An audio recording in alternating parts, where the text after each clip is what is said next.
Hello, my beautiful friend. Welcome to A Time to Care, the Caregivers Podcast. I'm Isabel Melgarejo, your host. And today with me, I have Joel Arsenault.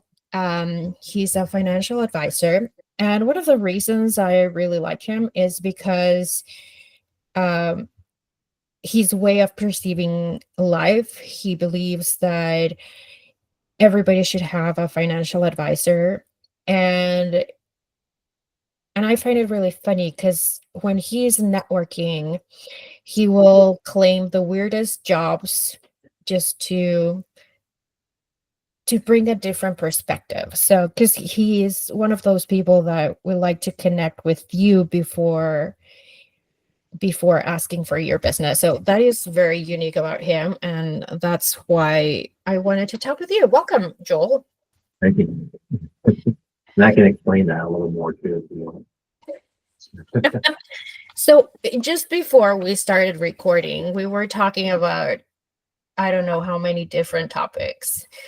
Um, so why don't you start by talking a little bit about you, why you're a financial advisor, how you like connecting with people, and why you're doing this in life.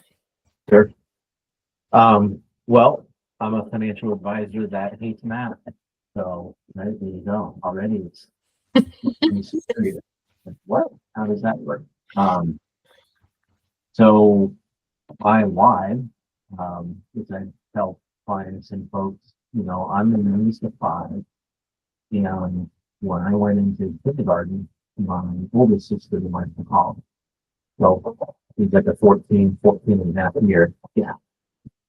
And from 1982, which is when I went to kindergarten, and then when I graduated, 1999, my parents, Tom and Mom, had a kid in college. And it was their goal to help as much as they could.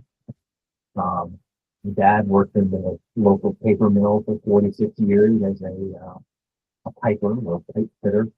And my mom was essentially the high school admin and secretary, basically doing the school, but that was her Mhm. title. Um, Blue collar, mill town. Obviously there were people with, money and these sorts of things, which now is kind of funny. It's like, I remember when microwaves came out and my aunt and uncle, who we always thought were rich, they got a microwave and it's like, yeah, they're rich. We didn't get one for like a year after that. And the thing was like the size of it, like 6 feet wide and weight 800 pounds. But why I do what I do is, my parents never talked to anybody like me, like an advisor or a friend. They just discussed what they were thinking and what their options were, and more importantly, what those decisions would or could mean. Right. So I always tell people, my job really is to help people make informed decisions. I've got my lens of, expertise. The part of that is having been in the industry now for 20 or so years, is pulling from other client stories and experiences and sort of applying that. But they never sat down with someone like me and say, hey, we want to help our kids. We want to pay as much as we can, for college, whatever it is they want to do at the high school. And someone like me might have said, well, that's great. Have you considered how that might affect, you when you're older, when you're 65, 70, whatever? You might have to work longer. You might not be able to have the retirement that you're dreaming of. You need to do this, do that sort of thing. Presenting all of those options. And so they might decide the same exact thing. But the difference would be that, that would be an informed decision. Mhm. And I saw it, right? Because again, youngest of five, but my dad was 10 years older. He passed away in 2014. But he retired much sooner than my mom. Uh, One, because of the age, and two, because of the nature of what we were doing to pay the paper mill. Um, and when he passed away, more than half of his pension was gone. Now all of a sudden my mother's income like dried up. Like the life insurance policies that they used to have was MetLife, where the guy would come once a year, sit down at the kitchen table, and quite frankly, he would like sell them stuff, and he had them uh, cancel their policies and do something with it. There was very little life insurance. All these sorts of things. They had no wills, no estate plan, no powers of attorney, all this stuff that I didn't know or think of, obviously when I was young, but they never had anybody to get or point that out to them. What is the repercussion of doing nothing? And hey, thankfully they helped pay for some of the certainly not all of it. I mean, that's right, but they did what they could, and that's honorable and admirable. But people don't need $1 to have a meeting for someone like me, and just to ask questions, and perhaps it triggers something in them to say, "Huh, I didn't think of that." Right? I think that's for you. And we were just saying that neither you or I or anybody our age or older, I don't know anybody who's not in school right now who had a personal finance class. Right. That was something that if you were lucky enough, your parents would talk about, and it was not your parents, it would be your dad who would talk with you about those topics.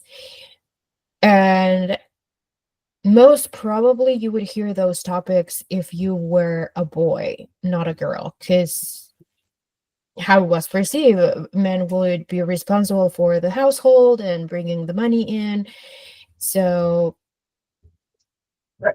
So you needed, like, people who heard anything related to investing, to saving money, all of these things were because they heard that at home. And I'd probably, the statistics because I don't, but I think very few people have a financial advisor. I think it's 20%. Please correct me if I'm wrong.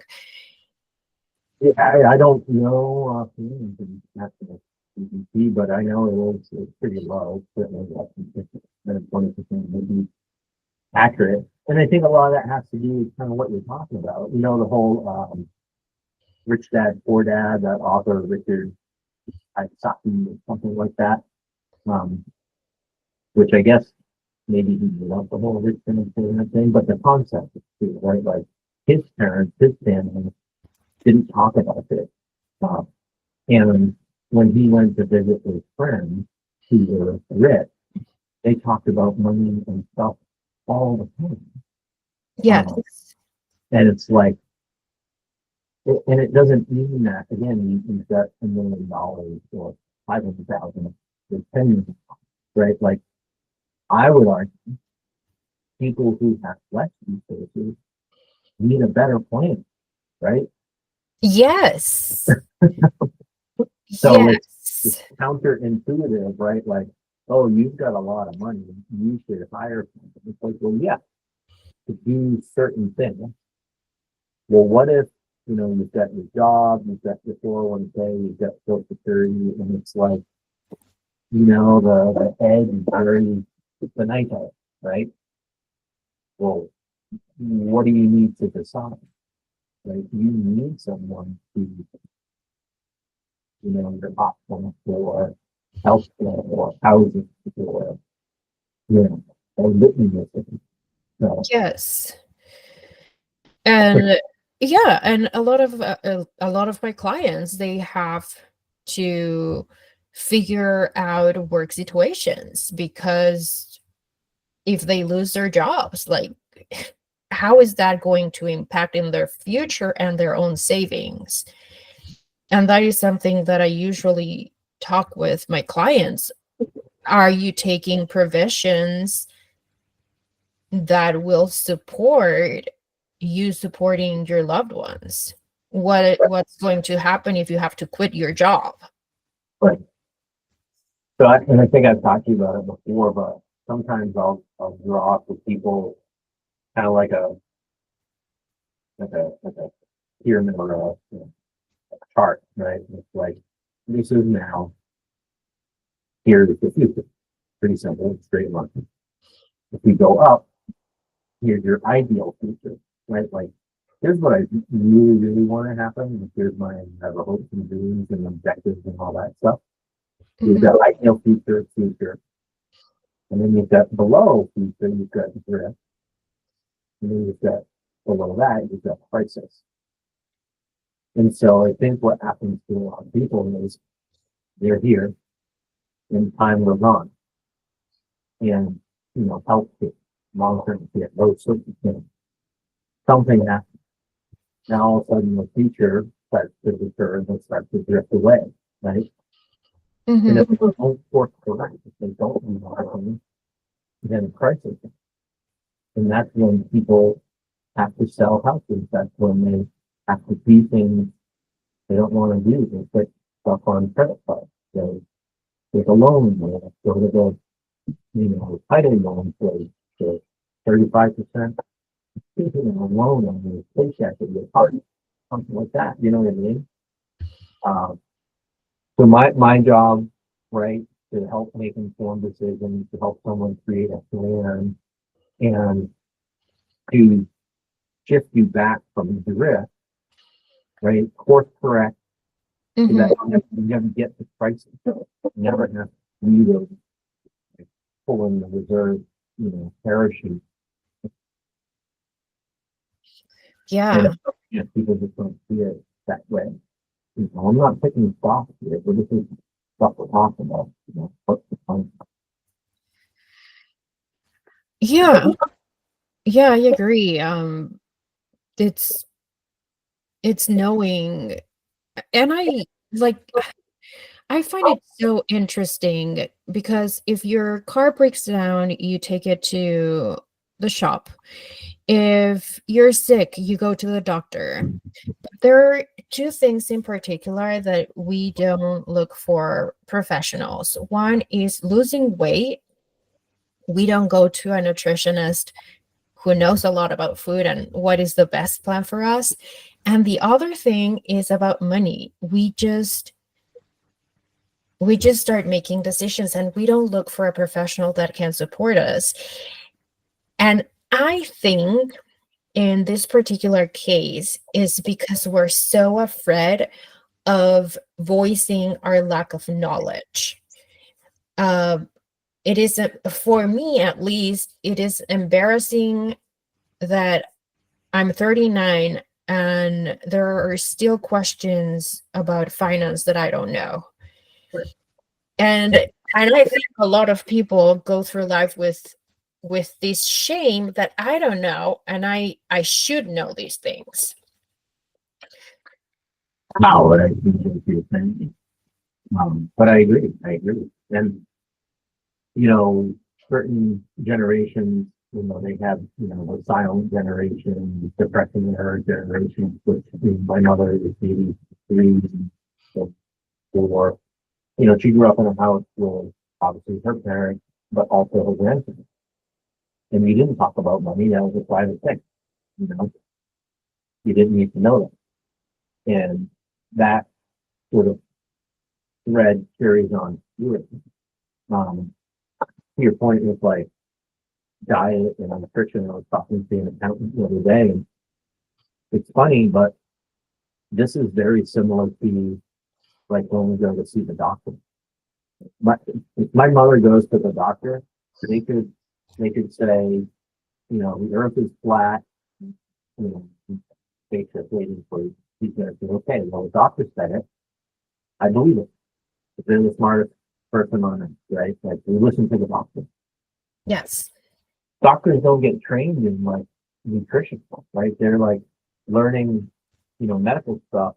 They don't really study on famine, that advice on things.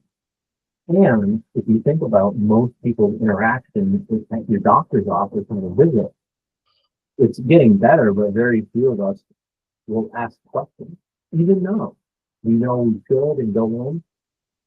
Kind of the same thing. It's like, I feel like an idiot. I don't want to ask them that. Or, or they're rushing you through it, right? So, like our health, like our physical health, our mental health, our financial health, again, I think these things are becoming more uh, prevalent and people are talking about them, but we still get ways to go. Um, that's kind of my job mission is, you know, people need advice. They should understand who they're working with and how those people are getting paid and those sorts of things to make sure that advice that they're getting is good and not, just selling something. Uh, but yeah, it needs to be more and more. We're really starting in school. There's not any balance and practice, but um, thinking about things like, you know, do you want to work until you're 75? I don't think anybody does. But, And I don't think it has to do with work. I know a lot of people who don't want to ever retire, but it is about financial freedom. mm, well, And and I you say, and I say have working off instead of I try to phase out the word retire. When can work become optional? You can spend time doing more of what you're passionate about rather than what pays you. It could be as a businessman, but now you're overseeing the business rather than being. yeah, or there are so many things you could do. Um w- my dad at some point he was looking into becoming a member of this organization of consultants, and all of them were uh men, mostly men in their 60s, 70s with all this experience. They were retired, they still wanted to work, and but they didn't want to work full time. So they had this organization of people who would give amazing advice because they had 40, 50 years under their belts of experience. So they would go to companies, give advice, and then just leave. So, and that is fantastic. But that is a choice that you make to do that work. And if you want to travel for 2 months, then you don't have to work and you go and travel and come back and do whatever you want to do.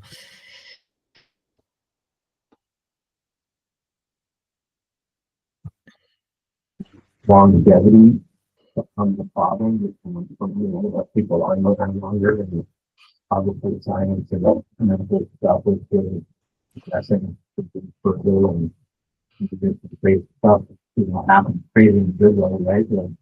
For robotic part or mechanical part was just done last week or the week before or something and final decision and it's kind of mind boggling. So if we're all living to 100 with a good quality of life, wow, there's some more stress on their financial situation. But also, a lot of these sort of longevity experts, people who are older can now take roles of mental start passing along, advice and mentorship and will be valuable pieces to their, community, whereas all everything, but we get older, we retire, and like, oh, okay, go what go play shuffle with them. So what do you recommend people? Because I know, like, where do they start doing research? What is what you recommend? So I think it's kind of a database thing, right? Like I mean, I actually literally last week just, had a new client to me who's a 18-year-old son of an older son. He just graduated high school. He actually started a landscaping business himself and, made some decent money for a 16, 17, 18-year-old.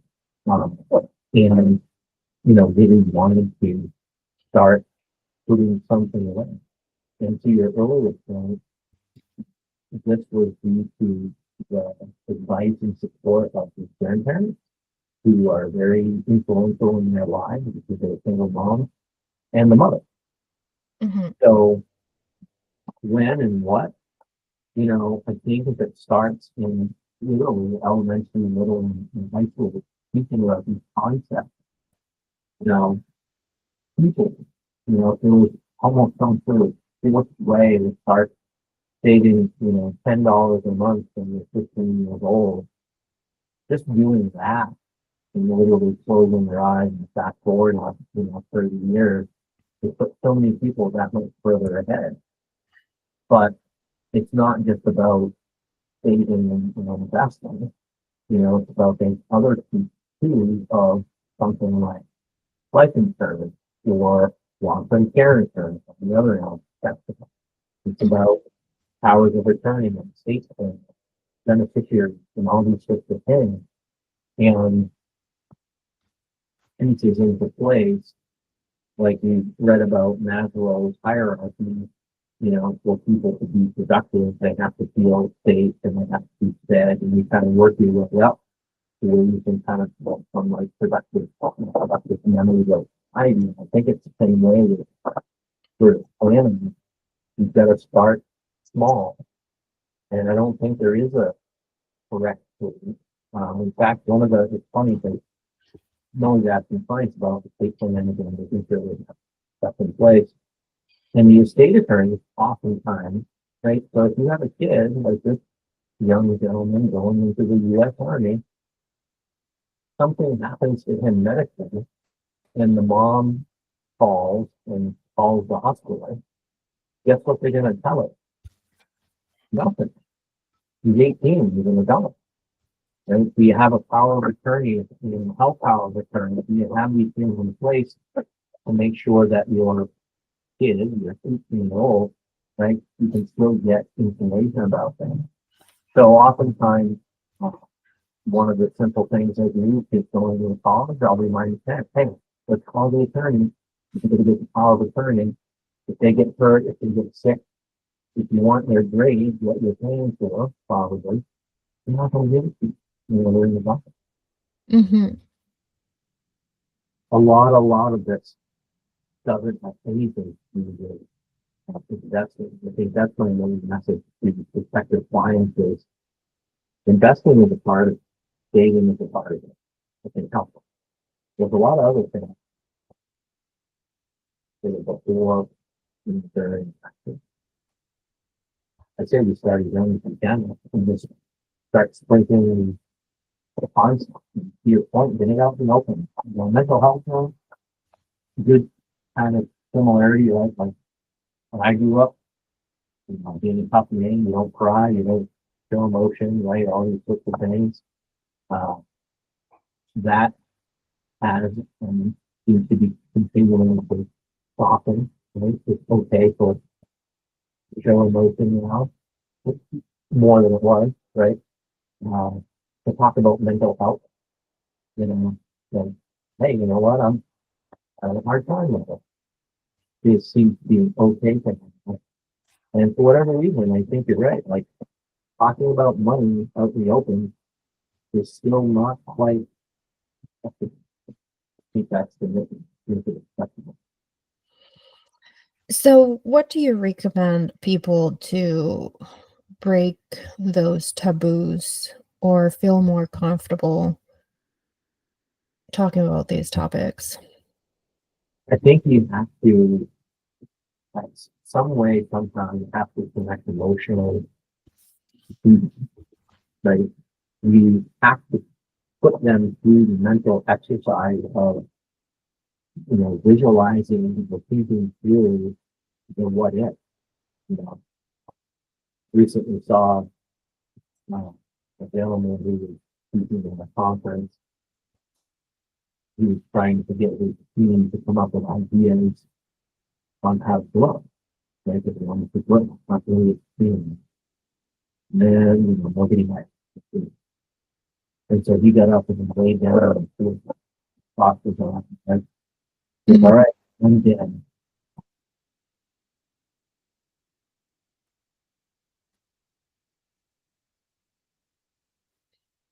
The idea, so you start, now we're in crisis, right? Mhm. Oh my God, what would we do that? And now the ideas start coming, right? You Mhm. sit down with a parent or a child, no parent, most parents don't want to live with this thing because they haven't put into it. And a lot of people say it, but you need to really pause and jump in. What does that look like? You're 75, you're living in your kid's basement, and, they're taking you to appointments for you're 60 feet. You haven't saved a penny. You haven't done anything to plan. What does that feel like? What does that look like? I mean, it's got to be emotionally motivating. One day you look at yourself in the mirror and you're like, wow, I'm pretty bad. Yeah, it's impressive. I bet you've heard a lot of stories, right? People like social media are pictures. I didn't realize I feel like that. Mhm. Really when I look at it. Yeah. Oh my God. I mean, something emotional. It's like reality has to fit. I've had clients and I'm telling them part of my job is to nudge you and come up with tasks and you gotta do this and I gotta do that and those types of things. Um, estate planning is a good example because a lot of people don't do it and it's like, yeah, we have to do that. So I set up reminders.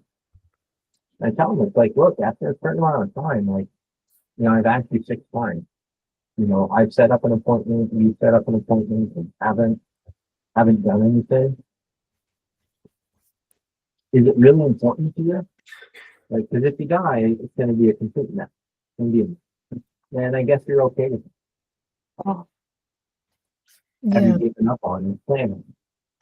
But I think it has to be an emotional tie. It's like anything. January 1st, you set the New Year's resolution. Well, yeah, I'm going to lose weight and get into shape this year. And it doesn't sink in until you see a picture of yourself and you look like this unhealthy beast, or you have a medical event. And it's like, oh my God, like, I could have died. Yeah. Well, thank you so much for coming today. Where can people find you? Where can they connect with you and learn more about you and what you do? Yeah, my website probably the best place to get different information about plans for experience.com. Uh, for to it's often it's, it's important, but it's plan first. You get it, the plan comes first. Period. Okay? Um, you got to have a plan.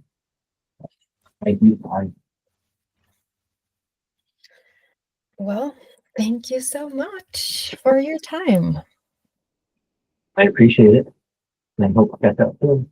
Of course.